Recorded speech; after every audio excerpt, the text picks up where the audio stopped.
Sit back down. Sit back down. It's moving. It just moved. It just moved. It's coming off. February 25th, 2022. What started as a normal urban exploration quickly turned into a terrifying experience for Mike, the creator of the YouTube channel LD7. Late that afternoon, the group arrived at a huge abandoned waterworks factory. Armed with flashlights and cameras, they entered the massive structure expecting to document another forgotten location. At first, everything seemed ordinary. The building was filled with rusting equipment, old machinery, and signs of decades of neglect. Christ, a little bit dark in here, but we got in and it looks decent, so let's have a look around. Oh right, okay. This looks pretty decent inside there, doesn't it? As they explored deeper into the factory, strange sounds began echoing through the empty halls. Metallic bangs and unexplained noises seemed to come from different directions. I heard noise. I can hear that. The only way we're getting across here is across some stairs. Okay, well that's fine, we can do... Yeah. I mean, we could drop down, but it's just climbing back up. We could. But we got to climb up the other side, haven't we? This is actually quite fucking cool. It is. Isn't it? Yeah. There's noises from everywhere. Yeah, we are in some strange noises, guys. Very strange noises. Let's get up on this platform. Date submitted, 16th of June 1992. This place has been abandoned since, well, I can only assume, according to this letter, June 1992. I'm looking forward to this. Initially, they brushed it off as the building settling with age, but the sounds continued. While searching through one section of the factory, they suddenly heard movement nearby. Moments later, they noticed a light appearing in an area where they believed nobody should have been. The atmosphere instantly changed. Then came the sound of footsteps. Someone appeared to be moving through the darkness with them. The pair became increasingly nervous and decided it was time to leave. As they searched for an exit, a loud crashing sound exploded behind them, sounding as though glass had been smashed somewhere nearby. The noise sent them into panic. As they hurried towards safety, they spotted a flashlight beam cutting through the darkness ahead. Fucking lied.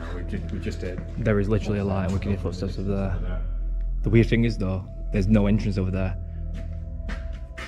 That's not the way we got in. I didn't see any way in other than that, but we would. I have just fucking heard something. So it was though someone... It's gonna lock doors, it's alright. I'm feeling a bit on edge now.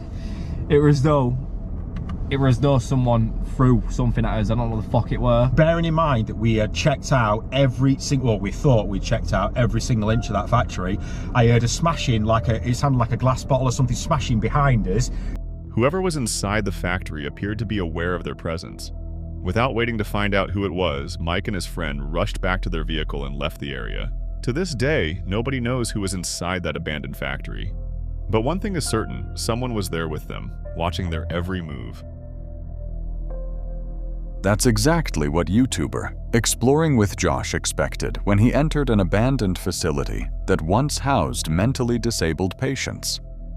At first, the exploration seemed completely ordinary. Long hallways stretched into darkness, rooms sat in ruins, and years of neglect were visible everywhere. However, things took a strange turn when Josh and his friends began noticing signs that the building wasn't as deserted as it appeared.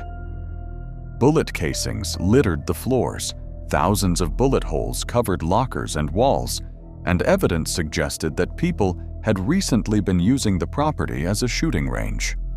The deeper they ventured, the more unsettling the atmosphere became.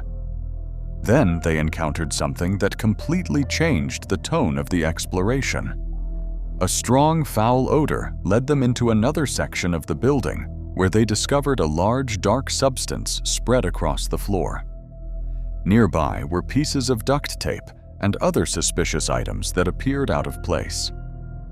To make matters even stranger, candle wax, scorch marks, and unusual symbols could be seen throughout the area, suggesting that gatherings or rituals may have taken place there not long before their arrival.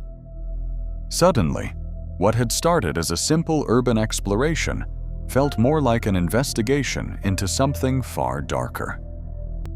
Although Josh eventually left without encountering anyone, the evidence he found raised disturbing questions. Who had been using the building? What had happened there? And more importantly, were those people still somewhere inside while the group was exploring?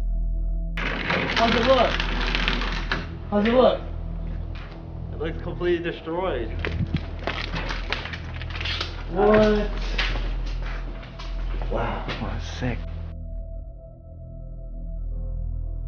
What these buildings were for, at least this specific one, but you know, it is really trashed.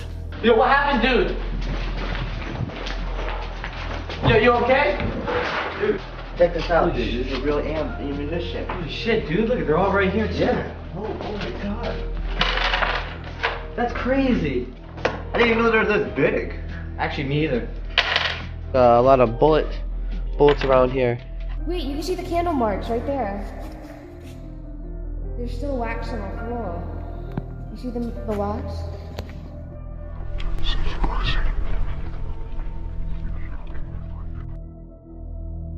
Dan Bell and his friend Rick entered a former mental asylum that had long since been abandoned. The building had once housed psychiatric patients before eventually being converted into offices and left to decay. Locals had reported sightings of apparitions and unexplained activity throughout the structure. Dan remained skeptical, but Rick was more open to the possibility that something unusual might be happening. As they descended into the building's lower levels, the atmosphere changed dramatically. The basement felt different. The deeper they went, the quieter the world became. Every sound seemed amplified, yet at the same time strangely distant. Then they heard it. A loud slam echoed through the corridors. The noise was powerful and sudden, sounding exactly like a heavy door being violently shut. Yet there was no wind and no obvious explanation.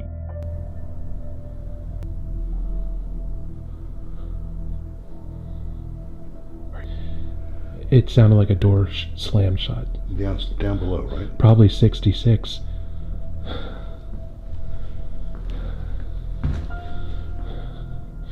For a night with no wind. Yeah. How the hell did it close that hard? Yeah. That doesn't make any sense. Well, you heard it. And no wind hardly to speak. No. That was loud.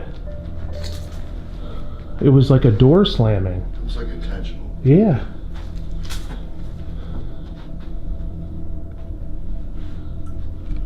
That's the second time that's happened tonight. The sound happened again later, further increasing their unease. Both men searched for a logical source but found nothing. Then came the most chilling moment of the night.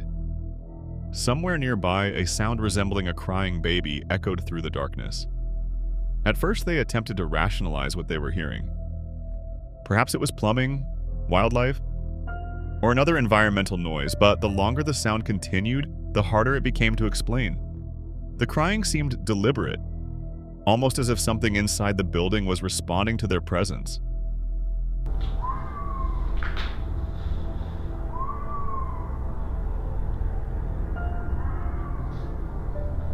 What in the fuck is that? Are you recording this? Yes. That sounds like a baby.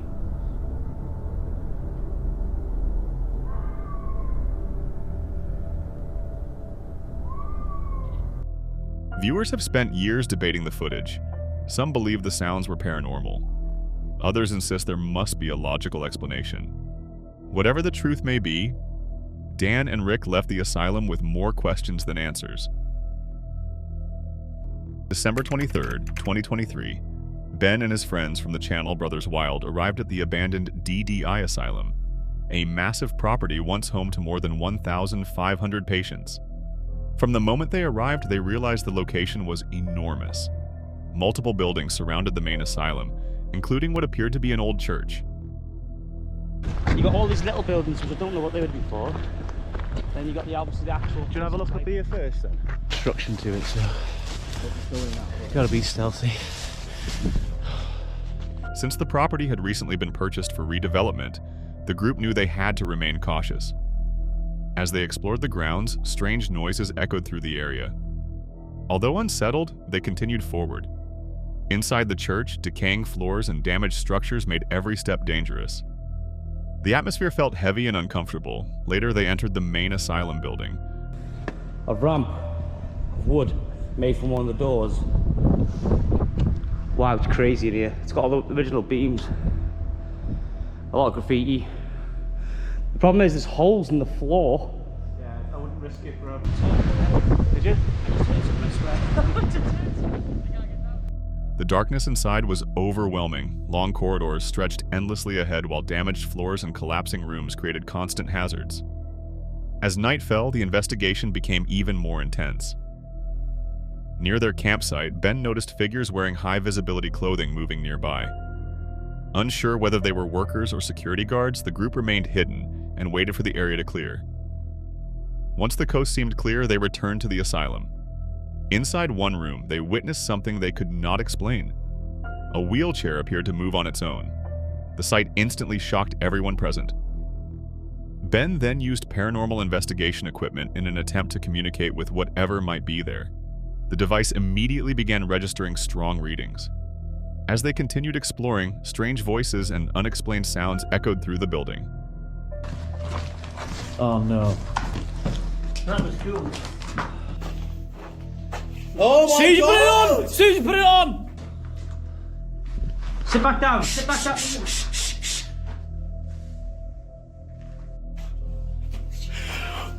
It's moving. It just moved. It just moved. It's coming off. I heard someone above us going. Bro, that just moved on its own. Then came the moment that finally pushed them over the edge.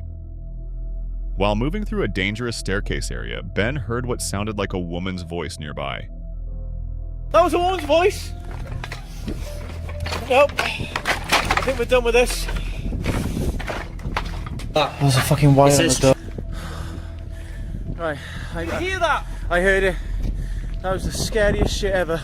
I fell over, Richie just fell over as well. Although they escaped safely, the footage they captured continues to spark debate among viewers.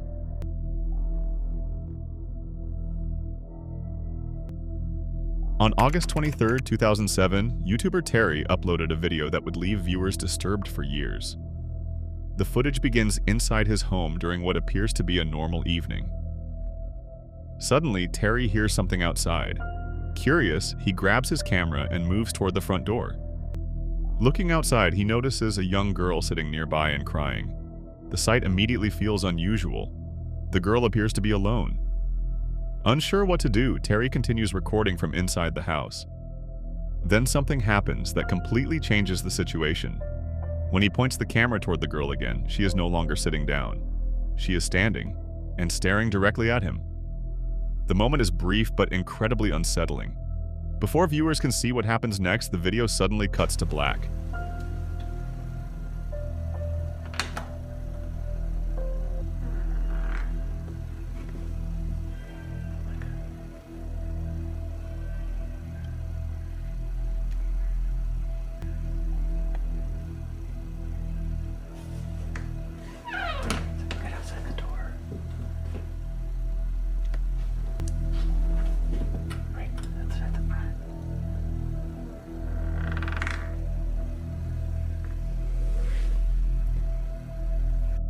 No explanation follows, no update is ever provided. The abrupt ending transformed the footage into one of YouTube's most mysterious clips. What happened after the camera stopped recording remains unknown.